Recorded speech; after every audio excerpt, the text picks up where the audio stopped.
Audrey, jadi apa nih yang pengen kamu diskusi ini? Yang pertama itu tentang CV saya ya Pak. Tadi udah saya kirim CV 2. Yang pertamanya itu ATS, sama yang keduanya itu CV kreatif saya. Itu menurut Bapak itu CV saya udah gimana ya Pak? Oke, itu pertanyaan. Udah bagus atau belum? Itu pertanyaan untuk sesi yang nanti aja yang detail. Oke, sekarang aku nanya terkait dengan yang umum dulu, terkait penulisan CV. Ada yang masih umum nggak? Penulisan CV saya keseluruhan udah ngerti sih Pak, cuman yang pengen tahu yang detailnya itu aja. Terus satu lagi saya mau nanya, kalau masuk ke perusahaan misalnya ke Jobstreet atau ke LinkedIn itu kita biasanya lebih tertarik HRD-nya tuh kita ngasih CV yang ATS atau CV yang kreatif Pak? Itu yang paling penting saya yang pengen tahu. Soalnya saya udah berapa kali daftar di Jobstreet dan di LinkedIn dan di Kaliber juga, itu balasan yang masuk ke saya nggak banyak Pak. Berarti saya yakinnya itu bermasalahnya di CV gitu, Pak. Aku nanya dulu ya. CV aja. Oke, aku mau nanya dulu. Kamu rata-rata ngelamar kerja per hari berapa? Perharinya nggak tentu sih ya Pak. Paling sedikit itu sehari itu saya ada 5 sih. Sehari paling sedikit 5 dan nggak tentu. Nggak tentu berapa ya. Paling banyak sehari pernah berapa? Berpuluh-puluh deh Pak, nggak saya itu sehari puluh-puluh ya, dalam waktu sehari. Soalnya saya di Jobstreet itu apply gitu yang cocok sama saya gitu Pak. Oke, dari berpuluh-puluh itu katakanlah 20 lah gitu. Kira-kira berpuluh-puluh itu sebut angka deh, berapa? 20, 30? Iya.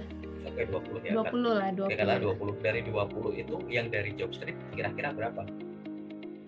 Dari Jobstreet kira-kira 10, Kaliber 5, atau LinkedIn 5 gitu. LinkedIn 5, oke. LinkedIn bisa dari LinkedIn, ada yang lewat email nggak? Ada, kalau lewat email nggak tentu sih Pak. Kadang dalam sehari itu ada, kadang enggak. Kadang itu saya ke web juga, kan ada beberapa perusahaan yang lewat webnya. Dari semua panggilan yang ada, itu panggilan yang kamu lamar melalui apa? Yang dari Jobstreet ada panggilan nggak? Kemarin Jobstreet belum ada. Ruang guru kemarin dari Kaliber. Terus apa lagi? Kaliber ada, terus di LinkedIn belum ada. Terus lewat email. Email ada. Ada di lewat email ada. Oke. Dari semua yang kamu lamar itu, apakah kamu lamarnya itu pakai ATS friendly aja, pakai desain aja, atau campur? Kalau ruang guru kemarin pakai kreatif sih Pak, yang warna pink itu. Ya. Kalau yang lain di email saya yang pakai ATS yang nyangkut. Oke. Terus yang lain? Yang lain nggak nyangkut Pak. Nah, aku nanya selanjutnya, yang udah ada panggilan itu tahap paling jauh kamu sampai tahap apa? Sampai tahap interview. Itu apa? Kalau interview kemarin ke Garena. Nggak interview HR atau user? HR. HR. Dari interview HR hasilnya gimana? Udah tahu belum? Lolos enggak atau masih nunggu? Enggak, masih nunggu. Itu kayaknya udah nggak lolos ya. Udah 2 minggu lebih gitu. Sananya nggak ke sananya? Nggak bisa kayaknya. Bisa connect nggak ke recruiter di LinkedIn? Belum saya coba sih. Ya, kesimpulan keseluruhan adalah banyak hal yang belum kamu coba. Satu, kamu ngelamar kerja jumlahnya masih sedikit, masih selang-seling harinya, belum konsisten. Yang kedua, kamu udah pernah lolos sampai tahap jauh. Artinya tuh masalahnya bukan di CV. Kalau masalahnya di CV, semua CV-mu itu belum ada panggilannya, gitu. Iya. Tapi kalau udah pernah lolos sampai jauh, gitu, bisa dibilang CV-mu tidak terlalu bermasalah. Tapi yang manggil kok cuma sedikit. Ya yang manggil cuma sedikit, orang yang kamu izinin tahu CV-mu cuma baru sedikit kok. Gitu loh. Nah, yang selanjutnya adalah tadi kamu kurang mencoba yang belum dicoba tadi. Kalau misalkan lagi nunggu nanya bisa nggak ada, percuma kamu punya LinkedIn nggak dipakai yang pertama itu, ya kan? Yang kedua, apalagi yang belum kamu lakukan kayak gitu. Ya itu tadi, kamu kan udah ngeliat tuh, aku ngelamar lewat sini. Tapi yang lewat sini Jobstreet, aku ngelamar bisa banyak, tapi nggak ada panggilan. Ya udah, itu ada satu hari coba itu, atau satu minggu itu coba, nggak usah dipakai dulu. atau frekuensinya diturunin. Yang manggil lewat apa? Email. Kamu target, berarti mulai besok kamu harus cari loker yang kirim lewat email, dibanyakin. Jangan kayak misalkan hanya karena enak tinggal klik, setiap hari job street kamu hajar banyak misalkan gitu. Padahal faktanya berdasarkan histori ya kamu gak ada panggilan, hanya karena nyaman ngekliknya gitu. Ini yang aku sebut masih banyak yang belum dicoba. Apalagi yang belum dicoba banyak kesalahan atau kekurangan, juga kekurangan yang biasanya belum ada coba itu apa tadi? Belum mengizinkan banyak perusahaan tahu siapa kamu gitu. Pak, aku udah ngirim banyak lamaran, berapa ya, udah 30 berapa sebulan, berarti sehari cuma satu. Waktumu 24 jam ngapain aja? Kok cuma sehari cuma satu? Sama aku balikin, waktumu 24 jam sehari cuma 5, sisanya ngapain? Sibuk itu kan gitu. Itu harus tanyakan ke diri sendiri kan. Makanya coba ditarget. Ini aku nggak ngomongin soal preferensi pribadi, dalam arti aku cuma ngelamar jurusan ini doang, bidang ini doang, di kota ini doang, itu enggak. Preferensi pribadi itu adalah yang nanti akan batasin bahasa aku, ya batasin rezekiku sendiri. Contoh, aku cuma mau ngelamar yang sesuai jurusan ya. Sesaat kamu mengaplikasikan itu secara nggak langsung, dirimu sendiri membatasi rezekimu untuk jurusan lain, bidang lain. Aku cuma mau ngelamar wilayah Jakarta saja, maka rezeki kamu, potensi rezeki kamu di luar Jakarta langsung ditutup. Paham nggak? Itu bukan karena takdir atau nasib apa, itu karena kamu sendiri yang ngebatasin pakai preferensi pribadi gitu. Sehingga kamu coba identifikasi, tanya sama diri sendiri, apakah aku masih banyak pilih-pilih terkait dengan lokasi penempatankah gitu kan, gitu. Atau misalkan apakah aku masih pilih-pilih terkait dengan jurusan gitu. Kalau memang tidak ada, ya berarti malah kamu bukankah lebih leluasa untuk bisa mengirim-ngirim dengan jumlah lebih banyak. Coba ditarget dulu gitu. Memang ngirim itu bukan asal ya, ngirim CV itu bukan asal dibaca, tapi aku yakin waktumu tuh 24 jam, dikurangin tidur, dikurangin olahraga, dikurangin santai-santai, dikurangin bantu orang tua, pasti bisa lebih dari 5 gitu. Sejam 1 baru 5 jam, tidur 12 jam, 12 tambah 5, 17 ya, masih ada 7 jam, ngapain sisanya gitu loh. Jadi ini namanya kerja efektif gitu. Nah, pada saat kamu curiga CV kamu itu ada yang bermasalah, kecurigaanku tidak di situ. CV itu biasanya kekurangannya ada 2. Pertama, salah nulisnya, kurang efektif dalam menulis. Kedua, kurang efektif dalam menggunakan. Nah, aku lebih curiga kamu kurang efektif dalam menggunakan. Bukan masalah tulisannya, buktinya udah ada yang manggil gitu. Terlepas dari cuma sedikit yang manggil, itu karena kamu ngirimnya juga baru sedikit, ya kan? Tidak intensitas tinggi. Nah, sekarang cara pakainya gimana? Cara pakai CV itu gimana? Ya macam-macam. Coba pastikan lagi cara ngirim email udah bener belum.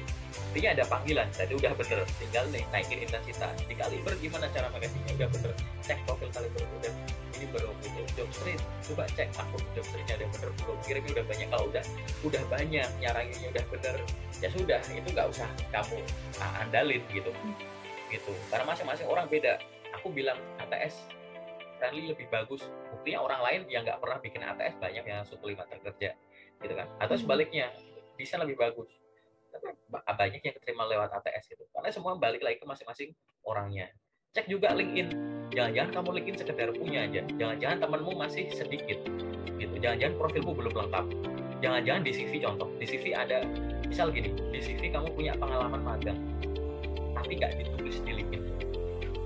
Di CV kamu punya pengalaman organisasi tapi nggak ada nih. Jadi link itu tidak selengkap CV. Itu jelas kesalahan gitu. Atau koneksimu sedikit. Link ini tuh tidak akan berguna kalau temanmu belum ada 500 orang. Coba dicek temanmu berapa. Coba dicek ada pengalaman organisasi, kepanitiaan, prestasi, skill dan lain udah diisi secara penuh. Aku udah ngecek sekilas, jawabannya belum sempurna. Jadi kamu baru sekedar pakai dulu. Nah, tadi masih banyak yang belum kamu explore dari sisi software, dari sisi tadi. Kita tuh boleh namanya aktif dan proaktif. Ya, aktif itu adalah menginisiasi memulai sesuatu, proaktif tuh kalau kamu udah ada feedback, tanyain balik gitu. Mungkin dengan proaktif itu yang tadinya kamu nggak lolos, nggak keterima, kamu dikasih kesempatan. Karena itu menunjukkan tadi kamu soalnya aktif, punya inisiatif, punya keinginan, antusiasme untuk bergabung ke sini dan lain-lain gitu ya. Kesimpulan sementaranya aku lebih ke arah sana gitu. Mana yang lebih bagus, ATS apa enggak? Tetap ATS sama desain, ATS friendly sama desain itu memang ada plus minusnya tergantung platformnya. Secara teori gitu ya, kalau mau ngirim lewat email gitu ya, itu silahkan pakai yang desain gitu. Tapi kalau misalkan lewat platform-platform yang sifatnya dan jatuhnya jadi suatu database kayak misalkan LinkedIn, kayak Jobstreet gitu ya, di mana akan ada ribuan loker masuk ditampung gitu. Nah itu silahkan pakai yang NTS friendly gitu. Tapi teori ini bisa tidak berlaku untuk beberapa orang gitu. Makanya aku nanya dulu, lihat histori kamu. Historinya tuh kamu harusnya sudah berdamai dengan kayak aku target nih, aku sehari lamar sekian, kalau belum sekian aku berhenti dulu gitu. Wah aku peka nih, yang sebelumnya aku banyak lamar pakai platform ini tapi nggak dipanggil. Yang ini aku cuma lamar sedikit, ada panggilan. Oh berarti besok aku balik. Yang lewat ini aku banyakin, yang ini aku bikin. Aku sehari kok cuma 5, coba aku bikin 10 gitu. Kok aku kadang lamar, kadang sehari kosong. Nah coba aku bikin tiap hari, Sabtu Minggu lamar nggak masalah gitu. Kayak gitu. Jadi begitu kamu udah coba bikin konsistensi itu, menganalisisnya lebih enak gitu. Kalau intensitas udah banyak, cara lamarnya udah bener gitu ya, udah bisa bikin suatu konsistensi, bikin target pribadi yang kamu bisa komit terhadap target itu. Begitu panggilan cuma sedikit, kamu boleh curiga gitu. Barangkali masalahnya bukan di CV. Jadi semua yang aku review CV-nya atau link-nya nggak serta-merta aku langsung bahas itunya. Mungkin bukan isinya yang salah atau kurang efektif, tapi cara pakainya gitu. Dari sisi itu dulu sih kalau buat aku sih, secara general aku ngelihat. Sementara habis ini di sesi detail aku jelasin memang perbagian CV sama LinkedIn kamu yang harus dilakuin apa. Tapi secara screening baru saya aku lihat bahwa LinkedIn-ku belum kamu gunakan secara maksimal.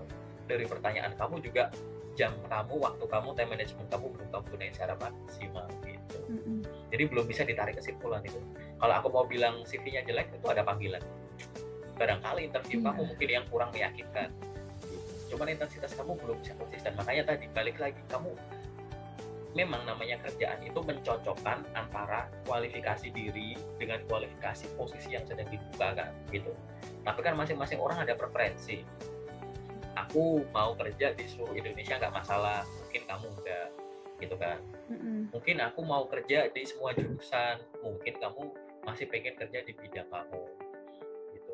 Mungkin aku mau kerja yang ada sistem shiftingnya, mungkin kamu enggak gitu. Nah kayak gitu loh yang harus diidentifikasi. Begitu kamu tahu kamu punya kebanyakan syarat dan ketentuan, aku cuma mau kerja yang lokasinya begini, situasinya begini. Nah orang yang punya syarat dan ketentuan banyak, harusnya setiap hari itu frekuensinya lebih tinggi. Kamu nyari emas, aku nyari pasir. Syaratku kayak, ya, aku nyari pasir aja deh, simple. Jadi usahaku nggak usah banyak, gampang. Karena nggak bersyarat banyak. Tapi kalau kamu tahu aku tuh pengen cari yang bentuknya kayak gini, harusnya gini. Usahanya harus ekstra, ya kan? Itu maksudku. Nah nanti coba dicek lagi gitu. Habis ini di sesi detail aku jelasin sih gitu. Tapi secara gambaran itu ya buat garis besar ke arah sana. Oke, ada lagi nggak terkait dengan CV atau penggunaan CV yang menurut kamu masih belum paham? Atau kamu udah browsing tapi kayak kok ini bilang gini tapi ini bilang gini gitu? Ada nggak? Satu lagi yang saya ragu itu tentang domisili saya, Pak. Saya kan banyak juga nih ngelamar yang di Jakarta, daerah Jawa atau Bandung kan. Dan saya di CV saya bikinnya alamat saya sekarang ini di rumah saya di Sumatera Barat di Bukit Tinggi, atau alamat kos saya di Jalan Patenggangan Padang gitu. Menurut Bapak itu kalau di apply ke perusahaan yang di Jakarta itu nyangkut enggaknya menurut domisili itu berpengaruh nggak Pak? Jadi gini, domisili itu faktornya itu bisa tidak terlalu berpengaruh, bisa cukup berpengaruh ya. Tapi kalau aku sebut sangat enggak juga gitu. Buktinya banyak loker yang kayak mau ditempatkan dimanapun seluruh Indonesia. Jadi masalahnya tuh mau ditempatkannya gitu. Jadi ada perusahaan-perusahaan yang tidak terlalu berpengaruh. Artinya adalah yang penting tuh dia punya kemampuan gitu kan. Terus kerjanya tuh memang lebih ke kemampuan teknis yang misalnya kayak public gitu ya, yang kamu akan stay di situ gitu ya, atau lebih kayak back office atau gimana yang memang tidak butuh faktor-faktor seperti lokasi untuk dipertimbangkan. Tapi memang ada pekerjaan yang sifatnya berpengaruh terkait dengan lokasi. Aku ngomongnya mundur ya dari sisi pekerjaannya. Misalkan pekerjaan yang punya kayak sales dan marketing gitu kan. Kalau aku nyari sales ya nyari sales yang dari orang lokal biar dia tahu cara ngejual, ngobrol sama warga lokal gimana sih, misal gitu. Dia udah tahu budayanya gitu loh ibaratnya. Atau misalkan dari sisi lokasi itu apa pertimbangan yang lain, retensi karyawan. Orang itu akan lebih senang untuk bekerja dekat rumah kan, ya enggak? Kalau kamu ada pekerjaan ideal, pekerjaan impian sesuai jurusanmu, kamu kira-kira bakal, kalau ada dua nih keterima, satu keterima di Jakarta, satu keterima di gajinya sama, perusahaannya sama, dikasih tawaran kamu mau penempatan tiga atau penempatan Jakarta, kamu mau penempatan mana? Orang itu kan pasti akan orang pasti akan lebih cenderung milih ya lokasi yang terdekat dari rumah maupun keluarganya karena suatu pertimbangan. Sehingga kadang ya faktor lokasi itu dijadikan pertimbangan untuk itu retensi itu. Nah, jangan nggak betah jadi resign gitu. Karena orang kalau di rekrut itu kan memang untuk faktor jangka panjang gitu kan. Jadi kayak enggak kak, aku nggak gini gitu, perusahaan pikirnya sampai jauh, sampai nanti kalau orang ini kan gimana punya anak, gimana ada faktor ini dan lain-lain gitu. Ada perusahaan yang sampai sejauh itu pertimbangannya gitu kan. Atau dari sisi awal, dari sisi rekrutmennya nggak, perusahaan ini nggak mampu secara online, ada something yang harus dites secara offline gitu. Maaf nih gajinya mungkin nggak seberapa, tapi kamu harus bolak-balik naik pesawat, tes ini gitu. Rekruter juga punya perasaan dari sisi itu juga gitu. Sehingga kayak ini nggak worth it deh anaknya gitu.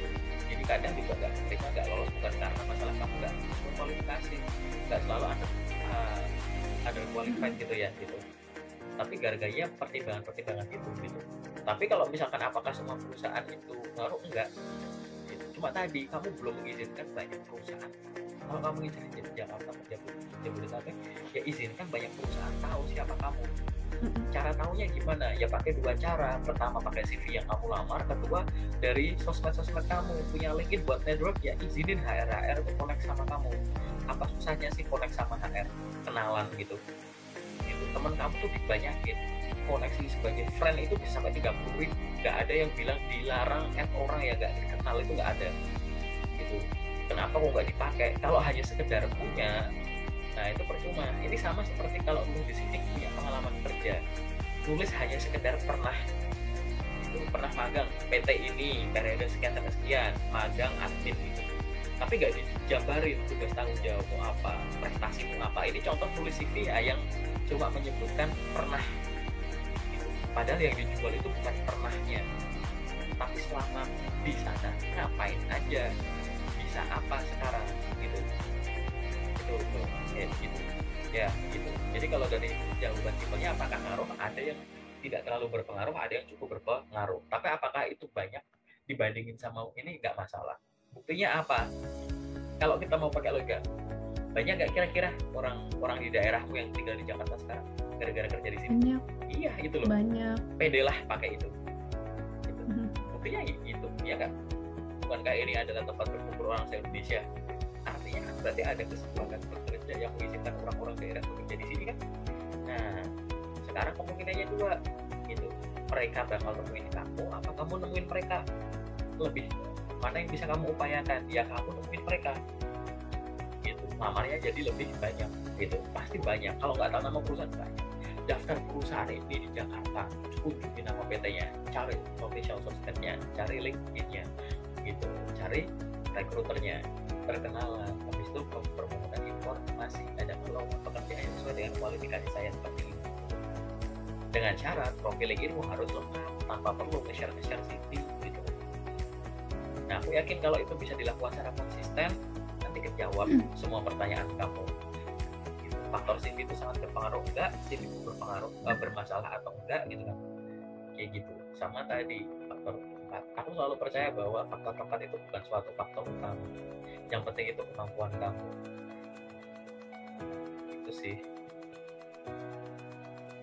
Apalagi kalau masih bingung terkait itu, atau mungkin terkait LinkedIn deh gitu, atau apapun lah terserah.